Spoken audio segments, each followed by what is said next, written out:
Team Yeomalt came about because many people in the community, including the Park District, were very concerned about the care and restoration of this beautiful old log cabin. So many wonderful people have stepped up to help as this community need began to get expressed. One of the first was Rose Christie, who owned an old piece of land, an old farm and homestead at Island Center that had on it one of the most beautiful stands of fir trees that needed to be thinned. In doing a log cabin, you need poles that are straight and not tapered and not a lot of branches. They've got to be just the right age and just the right height, and this stand of trees was absolutely beautiful.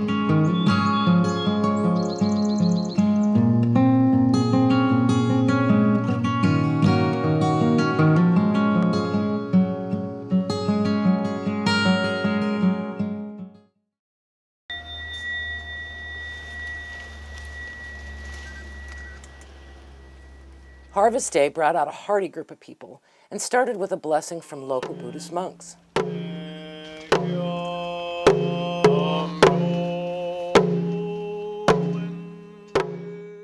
take the outside bark off so it doesn't get the sawdall.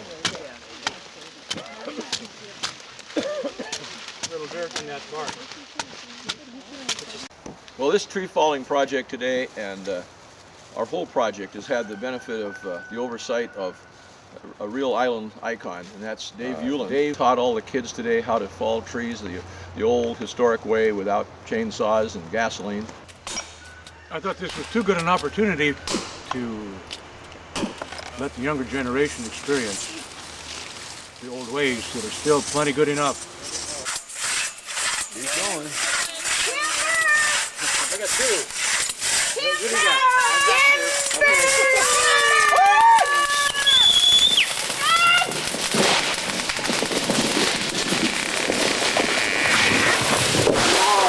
Perfect. Yeah.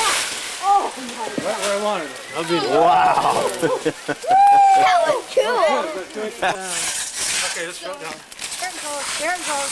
There it goes. Go farther. Don't hang on.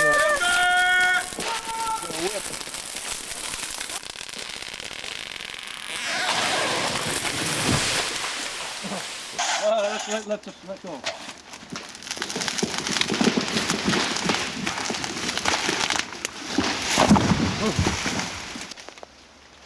Heavy rain brought the hand harvesting to a halt, so local tree professional Bob Cedarwall returned a few days later and finished up with a chainsaw. 18 trees were harvested here, 14 of these by hand.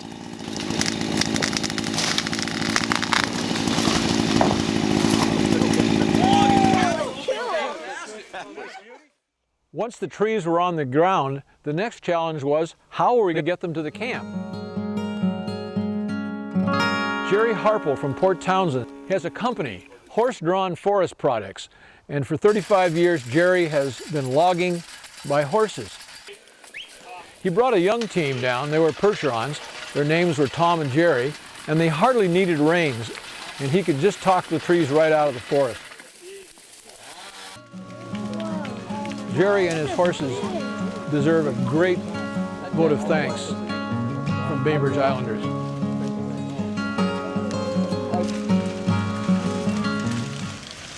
You won't see much of this in your life, maybe never again. Really?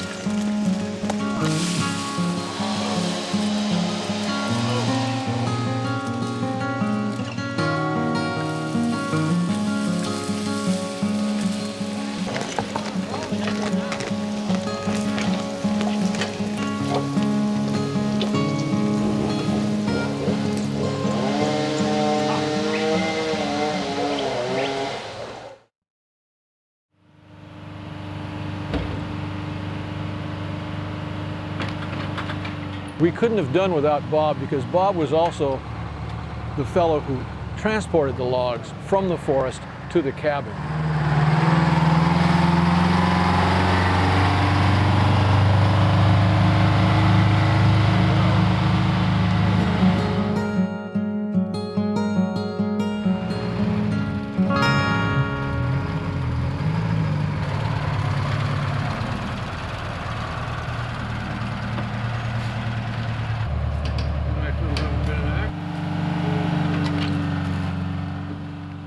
trees had been cut into 40 logs of different lengths, some as long as 36 feet.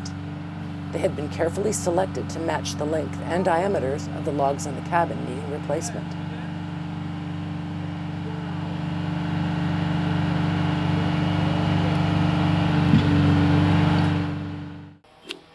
Well, this is a historic moment, Lucas. The next step was to peel the logs. This provided a great opportunity to involve the community and use some of those old hand tools. Individuals, school classes, and local businesses all pitched in. You're especially careful when you're near your thigh.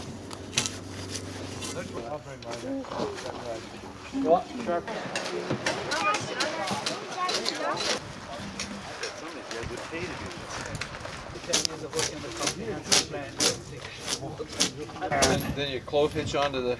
Yeah. Oh! And then you just, wait a sec. Oh my gosh! Is that amazing? Oh my gosh! Here's the hook. You're a hooker? Oh, okay. The hooker. Now watch that Pee-wee. Everybody's out of the way. Now you're all supposed to cheer. Next, the logs were sprayed with borate, a non-toxic treatment to keep insects out. Boric acid, that's all it is. Eye wash. You put it in your eye. Probably a little stronger. Probably a little strong. Yes. What percent is it? It's like 8% or something. Okay.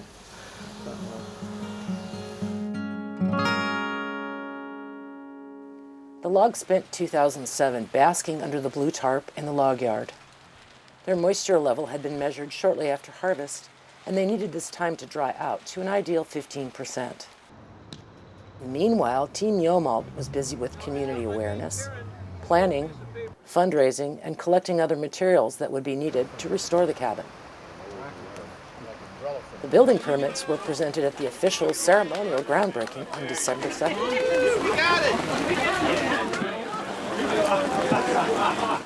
Later, the team and anyone else who happened by gathered for a group photo with the ceremonial groundbreaking shovel. The 20-foot handle accommodated everyone.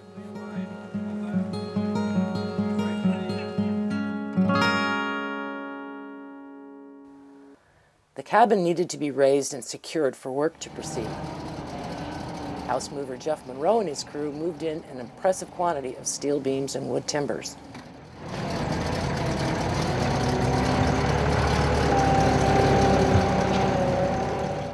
They took special care to preserve pieces of the cabin, such as the unique front door. Logs were banded and secured with beams, which rest on other beams, which are passing over the hydraulic jack set up in each corner of the cabin. Before the cabin could be lifted, the chimney needed to be cut away. Once the spikes were located, it was done quickly.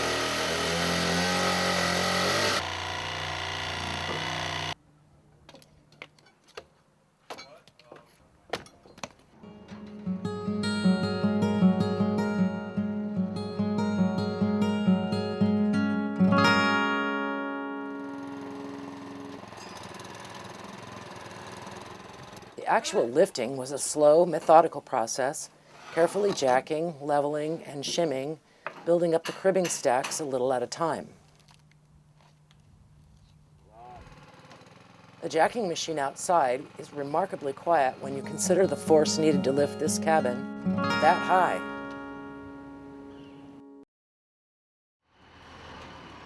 Once the cabin was secure on the cribbing, the excavation crew could go to work. They removed nearly 3 feet of powdery soil in some places, and although some was kept for backfill, some was removed from the site.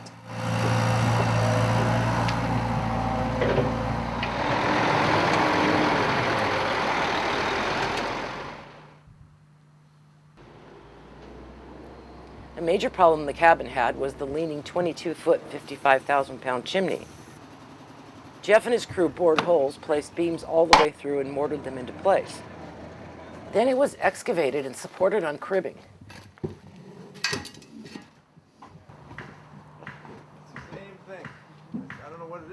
It was straightened using jack, only this time they used the big jacking machine. A lot better already. I'm liking that right there.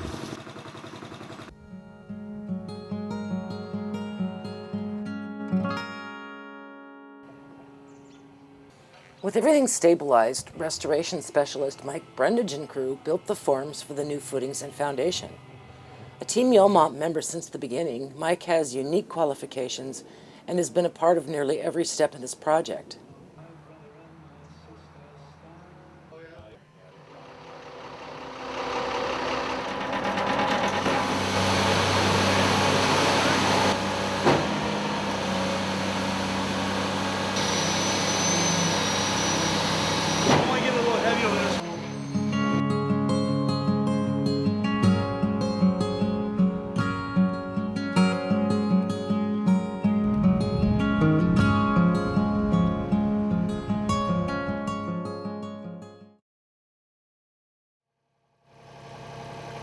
Log home builders Terry Creasy and Miguel Chavez started on the log work. They selected logs and moved them onto sawhorses where they could be measured and worked. Next, it was moved onto the wall for scribing. Wait, that way a little? Yeah. See, there's two bubbles on here. So I got to hold that up and over as I'm scribing so both bubbles are level when you're doing, especially when you're doing a long scribe down the log. One cut, one fit.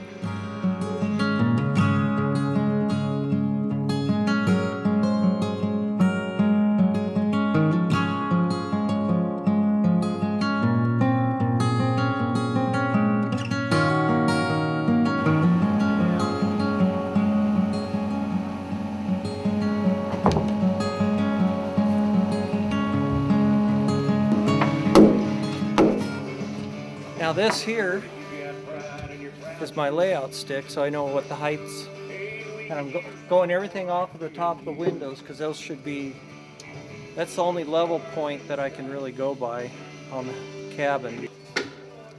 I've got all my heights of the logs, course going this way and the course going this way. And I've also got my small and big end. The logs have a taper to them. So you've got a big end and a small end, and everything has to match with the big and small end of the cabin. When you've got a target here that you got to hit, versus just have to go to a roof line or go to a, you can do some adjustments as you're going up. This here, I've got just a few logs, and it's got to hit an exact target.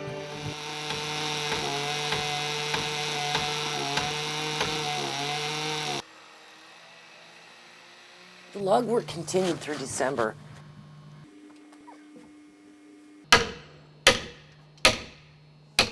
The logs behind the chimney were cleaned and smoothed, then treated planks were installed. This cleared the way for the moving team to pull the cabin back up to meet the straightened and newly supported chimney. Oh my god. Oh my gosh. Oh my gosh. Good. Oh my god. Oh my gosh. Oh my gosh.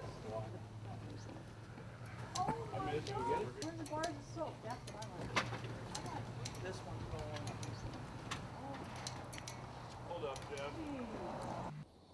Now to lower the cabin. Now log cabins are strong and stable, but when suspended, they're not rigid.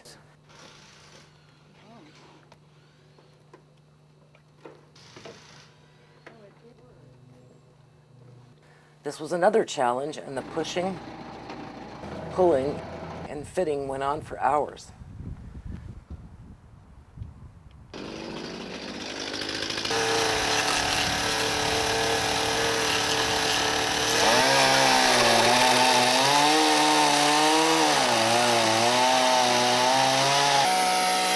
Lower it down! Quick, before we can't see no more.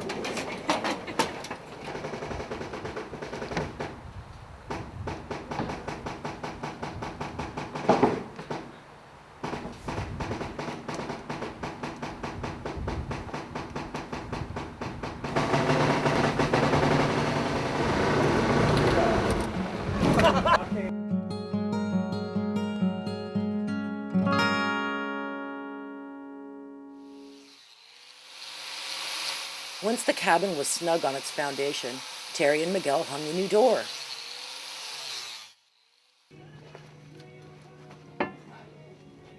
Now it took some work to fit the hinges to the new logs.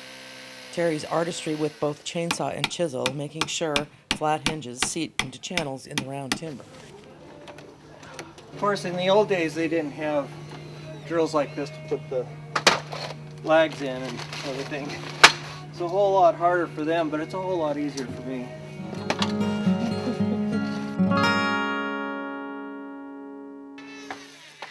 Brandon Blue got the job of removing the old roofing. The old shakes were in bad shape, as well as many of the purlins, so this was a big job.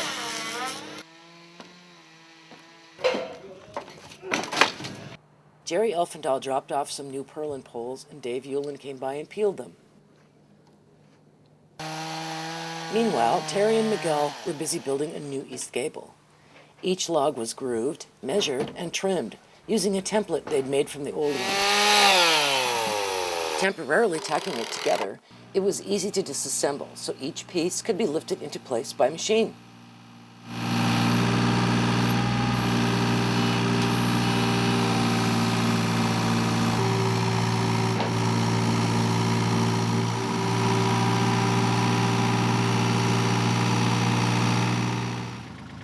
Once the gable was finished and the new ridgepole installed, Terry created some incredibly complex support brackets.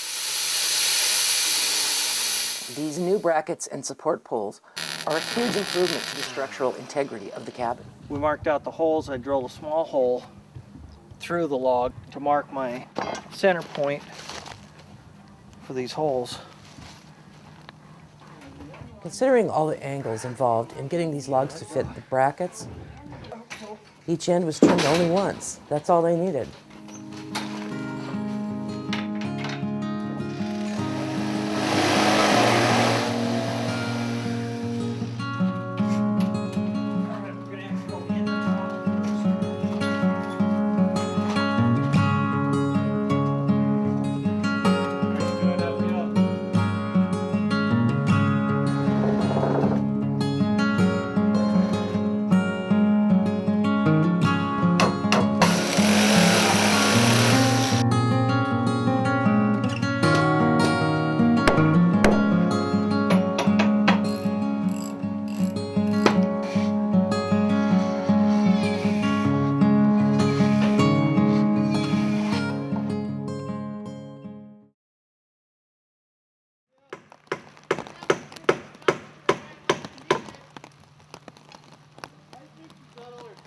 February came slushing in just in time for the roof prep.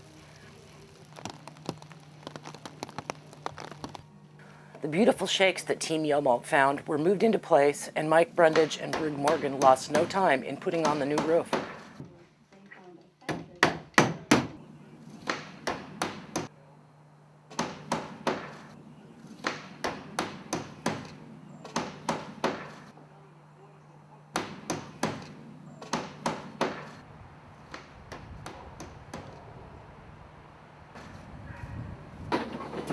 One of the other issues to be resolved was the chimney.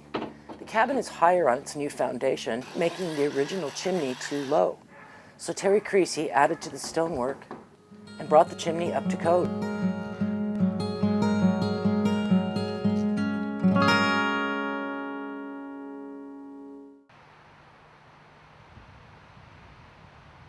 The following year brought the finishing touches. New landscaping, and beautiful handcrafted windows. Inside, the new lighting shows off the cabin's interior.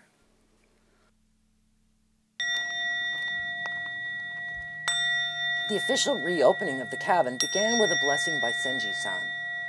Scouts raised the flag at the cabin for the first time in many years. Former Secretary of State and Scout Ralph Monroe led the past and present Scouts in reciting the Scout Pledge. Come on, don't argue with me. Please recite this with me. On my honor, I will do my best to do my duty to God and my country and to obey the Scout law, to help other people at all times, to keep myself physically strong, mentally awake, and morally straight.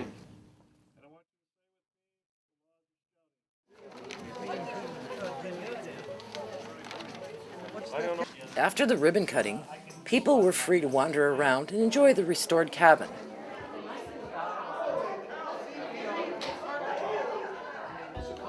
Later, the cabin hosted an evening social with songs, skits, and good friends. The cabin is available for private rental, so if you missed this party, just have one of your own.